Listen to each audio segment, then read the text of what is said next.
안녕하세요. 막내 고모 한 줄 이야기입니다. 치매 진단을 받던 날 저희 가족은 이 병이 이렇게까지 삶을 바꿀 거라고는 생각하지 못했습니다. 진단 이후 어머니의 일상은 분명히 달라졌고 가족의 역할도 조금씩 무거워졌습니다. 그리고 결국 저희는 한 가지 현실과 마주하게 되었습니다. 가족의 노력만으로는 버티기 어렵다는 사실이었습니다. 그 선택의 끝에 장기 요양 서비스 신청이 있었습니다. 오늘 영상에서는 치매 진단 후 어머니에게 실제로 나타난 변화들, 그 변화를 지켜보며 가족이 느꼈던 혼란과 현실적인 한계, 장기 요양 서비스를 신청하게 된 결정적인 이유, 신청 과정과 그 이후 변화까지를 숨김없이 말씀드리려 합니다. 이 영상은 지금 당장은 필요 없을지도 모릅니다. 하지만 언젠가 반드시 떠올리게 될 이야기일 수 있습니다. 부디 끝까지 함께 해주세요. 치매 진단 후 엄마에게 나타난 변화입니다. 진단 이후 엄마의 모습은 서서히 달라졌습니다. 몇십 년 동안 다니시던 헬스장을 그만두셨고 외출을 꺼리기 시작했습니다. 하루 종일 집에 누워만 계셨습니다. 우리는 이해하지 못했습니다. 왜 이렇게 갑자기 변했는지, 왜 아무것도 하지 않으려 하는지. 그래서 집에는 점점 큰 목소리가 오갔습니다. 치매를 이해하기까지 우리는 많은 시간이 걸렸습니다. 엄마는 말했습니다. 나 괜찮아. 왜 자꾸 집에 와 출근은 안 하니? 걱정하지 마. 그런데 괜찮다던 엄마는 먹지도 않고 움직이지도 않으셨습니다. 밥을 거의 드시지 않게 되자 저는 숟가락으로 하나하나 떠먹여 드렸습니다. 움직임을 많이 힘들어하셔서 집안에서도 엄마를 놓지 못했습니다. 예전부터 허리가 많이 아프셨던 분이라 지금은 많이 힘드신 거구나. 그렇게만 생각했습니다. 혹시라도 넘어지실까봐, 다치실까봐 그 불안이 엄마보다 앞섰습니다. 그래서 붙잡아 드렸고, 그래서 대신 움직였고, 그래서 혼자 두지 않았습니다. 그때는 그게 맞는 선택이라고 믿었습니다. 처음 겪는 일이었고 저는 그저 그 상황을 놓치지 않으려고 애쓰고 있었습니다. 하지만 지금 돌아보면 그 손길 하나하나가 엄마의 하루를 조금씩 좁혀가고 있었던 건 아닐까? 그런 생각이 듭니다. 그때 저는 몰랐습니다. 모른 채로 가장 열심히 버티고 있었습니다. 그러던 어느 날 주변에서 이런 말을 들었습니다. 나이 들어 움직이지 않으면 몸이 먼저 굳어요. 그 말이 이상하게도 귓가에 오래 남았습니다. 집에 돌아와 누워 계신 엄마를 보는데 갑자기 제가 하고 있던 모든 행동들이 머릿속에서 다시 떠올랐습니다.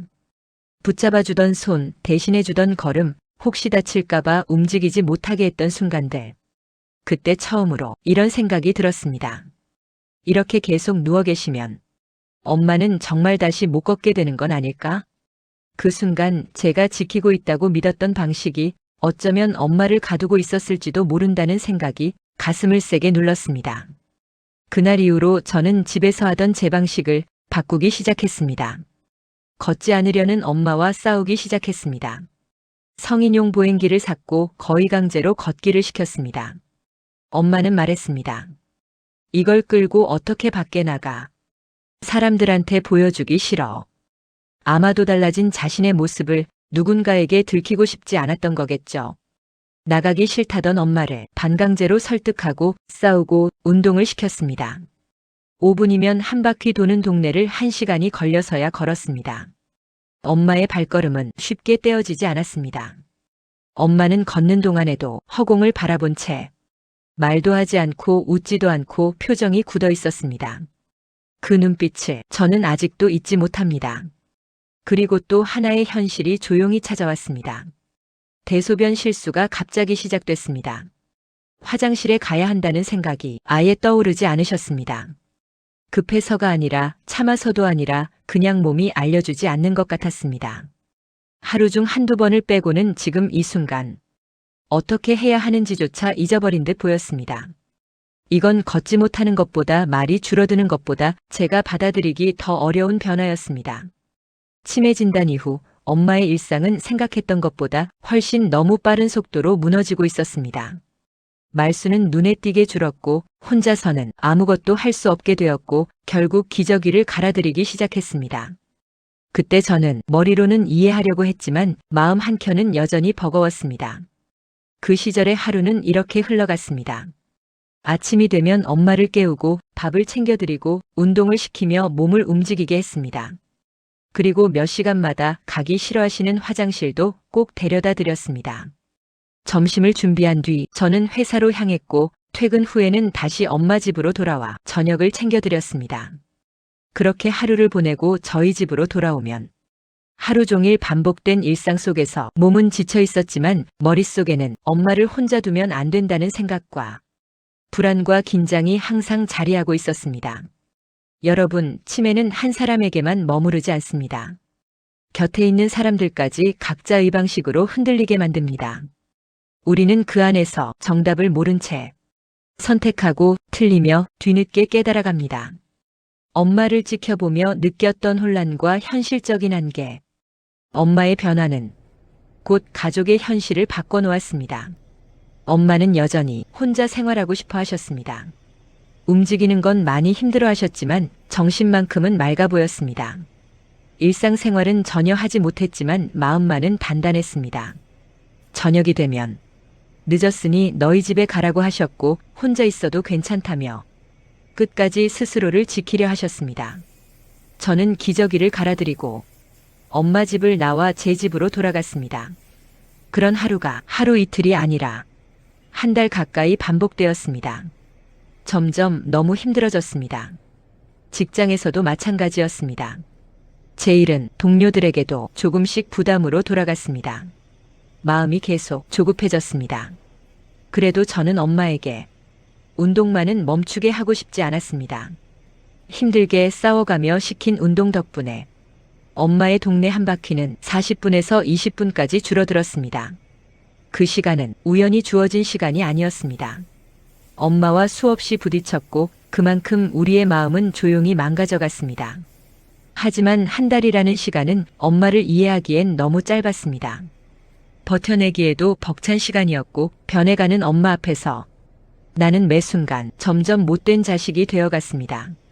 이해해야 한다고 마음속으로 되뇌었지만 막상 마주하면 말은 먼저 상처가 되어 나갔습니다. 어떤 날 참을 수 없는 마음이 폭발하며 왜 하필 치매야라는 말을 던지고 말았습니다. 말이 흘러나온 순간 나는 이미 스스로 상처를 만들었다는 것을 깨달았습니다. 그날 밤 후회와 미안함이 뒤늦게 찾아왔습니다. 사과는 닿지 않았고 먹먹함은 말로 꺼낼 수도 없었습니다. 엄마에게 최선을 다해야 한다고 믿었지만 동시에 나는 가장 아프게 한 자식이었습니다. 장기 요양 서비스 신청을 하게 된 이유. 엄마는 밤이면 혼자 계셨습니다. 겉으로 보기에는 일상이 유지되는 사람처럼 보였을지도 모릅니다. 친구들과는 전화 통화를 했고 이웃들과도 짧은 대화를 나눌 수 있었습니다. 그래서 남들이 보기엔 엄마는 아직 괜찮아 보였을 겁니다. 하지만 집안은 달랐습니다.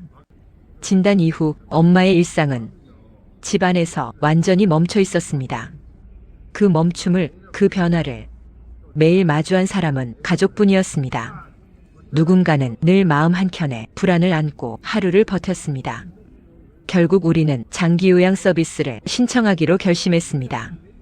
더 이상 이 불안을 안고 출근할 수 없었고 언제 무너질지 모르는 하루를 견디는 것도 한계에 다다랐기 때문입니다. 엄마의 하루가 완전히 무너지지 않도록 그리고 우리의 하루까지 함께 무너지지 않기 위해서였습니다. 하지만 엄마는 단호하게 거부하셨습니다.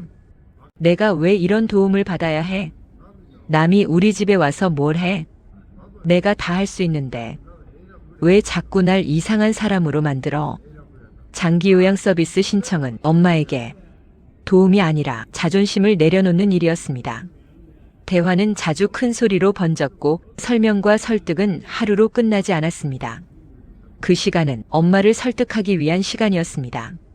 도움을 받는 것이 엄마의 삶을 무너뜨리는 일이 아니라 지금의 생활을 겨우 붙잡고 살아가기 위한 현실적인 선택이라는 걸 계속해서 말하고 또 말해야 했습니다. 엄마를 위해서이기도 했지만 가족 모두가 버텨내기 위해 필요한 결정이라는 것도 숨기지 않고 이야기했습니다. 몇 번의 대화로는 부족했고 부탁에 가까운 말도 여러 번 해야 했습니다. 장기요양 서비스 신청은 엄마를 포기하는 선택이 아니라 가족 모두가 무너지지 않기 위해 처음으로 내린 절박한 결단이었다는 것을. 신청 과정과 등급 판정까지.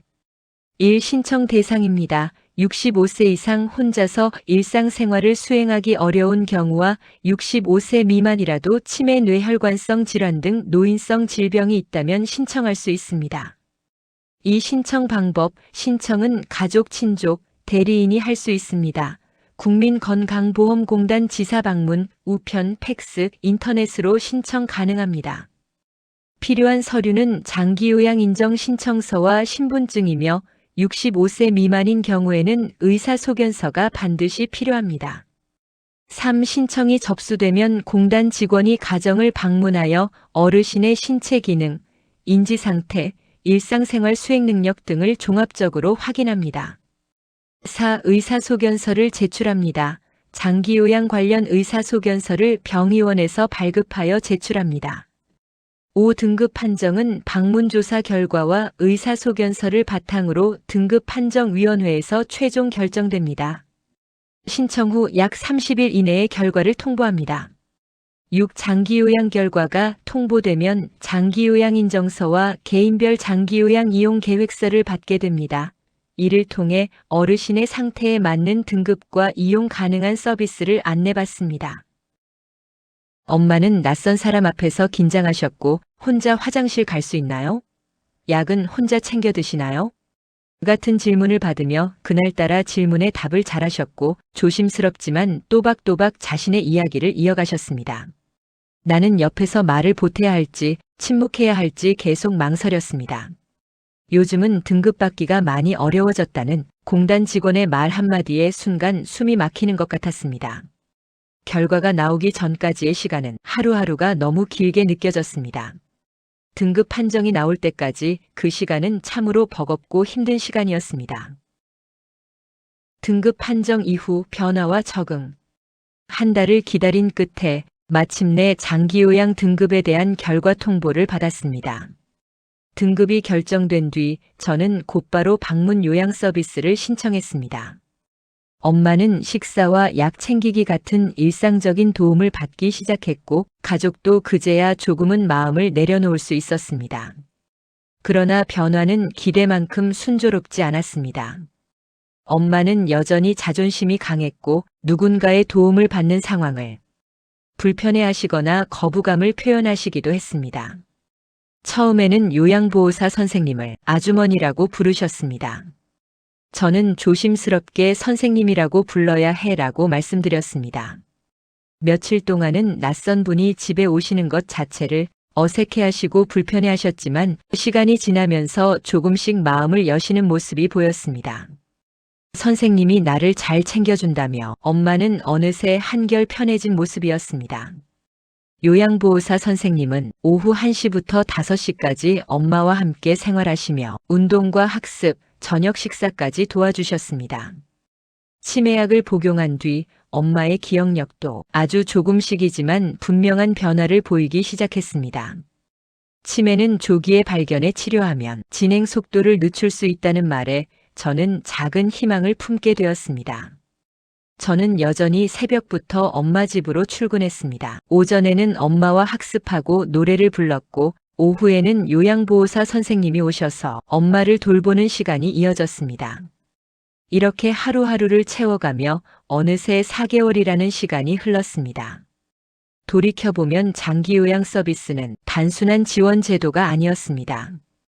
그것은 엄마의 일상을 지키는 장치였고 가족이 무너지지 않도록 곁에서 역할을 해준 존재였습니다. 혼자 사시는 엄마와 바쁜 일상 속에 흩어져 있는 자식들. 치매는 하루아침에 끝나는 병이 아니지만 현실을 외면하지 않고 제도를 활용한다면 엄마와 가족 모두에게 조금은 더 안전한 삶을 만들어갈 수 있습니다. 하지만 지난 4개월을 돌아보면 저는 치매를 이해하기보다 변해가는 엄마를 받아들이지 못했던 제 자신과 더 많이 싸우고 있었습니다. 매일같이 큰 소리가 오갔고 돌봄이라는 이름 뒤에는 지친 마음과 화가 먼저 앞섰습니다.